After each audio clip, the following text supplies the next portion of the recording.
I'm Emily from British Girl Bakes, and I'm going to show you how to make this pretty watercolour striped cake.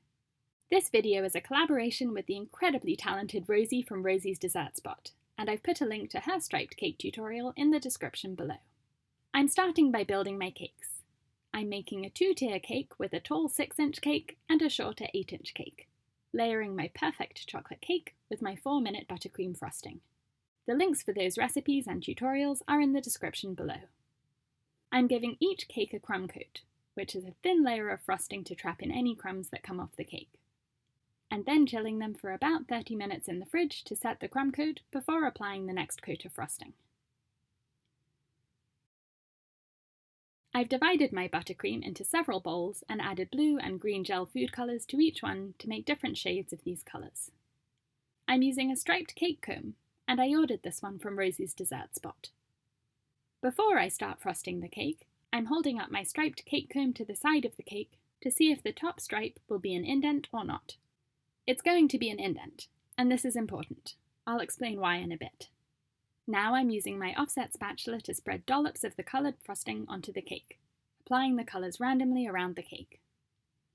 You don't have to completely cover the cake, because you're going to smooth the frosting around the cake next, which will fill in most of the gaps where you can see the crumb coat at the moment. I'm holding my bench scraper up against the side of the cake and pulling it towards me with one hand, while pulling the turntable towards me with the other hand. Any frosting I pull off the cake, I'm scraping off into a bowl, and all of this mixed up frosting will be used later on in the frosting process. I'm smoothing the frosting a few times to start spreading the frosting, and then touching up the cake, using the frosting I just scraped off the cake to fill in anywhere where I can still see the crumb coat. Smoothing a few more times, and touching up again to make sure the watercolour frosting goes up above the top of the cake, so that the frosting will be smooth all the way up to the top. If you don't apply the frosting high enough, you'll have air pockets or indents in the frosting at the top. I'm touching up and smoothing a few more times until I'm happy with the sides. Remember how I held the striped cake comb up to the cake before I started frosting it? It showed me that the top stripe was going to be an indent, which means it'll be filled by the next colour of frosting I apply to fill in the grooves I've made with the striped cake comb. So the top of my cake is going to be that colour, so I'm not going to frost the top of the cake yet. I'm using the thin side of the cake comb, pressing the bottom of the cake comb down onto the cake board and pulling it around the cake, indenting grooves into the frosting. It's pulling off quite a lot of frosting, which I'm wiping off before scraping the cake again. I'm doing this several times until the grooves in the cake are as deep as the grooves on the comb. The watercolour frosting can be uneven because I'm going to smooth it later. With a little offset spatula, I'm pulling the frosting from the sides of the cake over onto the top. This is going to be covered with my second stripe colour. I'm chilling the cake so that the watercolour frosting gets firm. And now I'm following exactly the same steps for my bottom tier, the 8-inch cake. I'm wiping the coloured frosting onto the crumb coat, smoothing it out once, and then touching up any air pockets with more frosting, and then smoothing it again. You can see that for this watercolour technique, you apply and then scrape off a lot of frosting. Reusing that same frosting to touch up the cake means it's not wasted. Pulling the frosting onto the top of the cake, and then using the wide striped side of my cake comb to indent stripe grooves into the watercolour frosting. If this is your first time using a striped cake comb, I have a tutorial on the 4 secrets of using them, which I definitely recommend watching before you start. I've put the link in the screen and in the description below.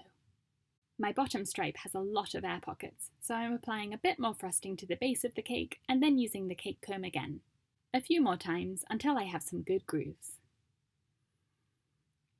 Tidying up the top, which is going to be covered by my second stripe colour, and then putting the cake in the fridge for 30 minutes. While the cakes are chilling, I'm going to make some edible lace butterflies to decorate the cake. I'm using sugar veil powder mixed with water, 2 parts sugar veil to 1 part water. Stir the mixture quite vigorously for 4 minutes, or you can use a mixer for this, until it's thick and smooth. Then dust your impression mat with cornstarch or corn flour, depending on where you live, and brush out any clumps with a paintbrush. Pour your sugar veil mixture over the mould, or use a spoon to ladle it out, and then use an offset spatula or the back of a knife to scrape off any excess. You want every little hole of the pattern to be filled, but you don't want pools of mixture sitting on top. You can leave this out until it dries, but it's difficult to gauge how long it'll take because it depends on the pattern, humidity, and temperature. So it's easier to bake it in an oven at 200 degrees Fahrenheit or 95 degrees Celsius.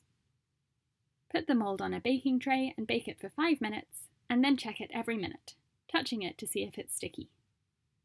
Once it's firm, it's ready. Take it out of the oven and off the baking tray and leave it to cool. Then flip the mould over a cutting board or any other clean surface and peel it carefully off, letting the butterflies fall out onto the board. I'm using edible gold paint, this is by Watercolour, to paint the butterflies, doing one side and letting it dry, and then doing the other side. I folded a big piece of paper to make a drying rack for the butterflies. You can do this with foil, parchment paper, whatever you like. I'm placing the butterflies on top and leaving them to set with their wings like this.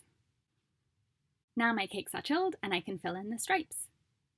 This is plain vanilla buttercream, and I'm using an offset spatula to spread it all over the top of the cake and then the sides. I'm then using a bench scraper to smooth it around the sides. This wipes the second colour, my white frosting, all over the cake and blurs out the watercolour stripes, but it's okay. Keep smoothing and the stripes will get more and more precise as you take off more and more of the white frosting. If you're enjoying this tutorial, please click the thumbs up button. Smoothing out the top, and then putting the cake back in the fridge until I'm ready to stack it. I'm doing the same for the bigger cake, covering it on the sides and top with white frosting, and then smoothing it with a bench scraper, smoothing out the top. And now I need to prepare it for stacking. These are boba straws, which are nice and wide and strong enough to be able to support the top cake. I'm pushing one into the cake, all the way down to the cake board at the bottom, and then marking where the top of the cake is, and pulling the straw out and cutting it there.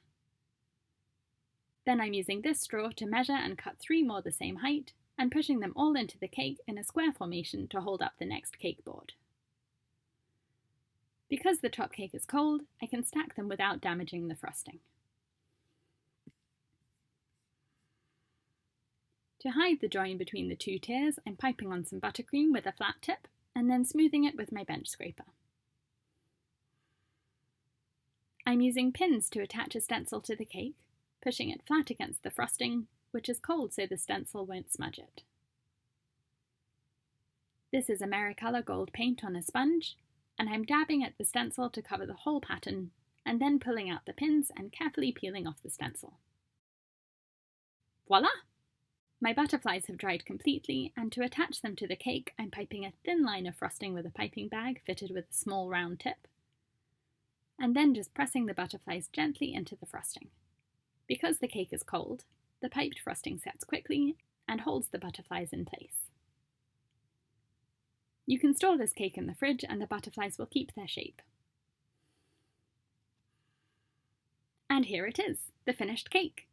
I really loved being able to do different size stripes on each tier with just one cake comb, and I love the added detail of the watercolour pattern within the stripes.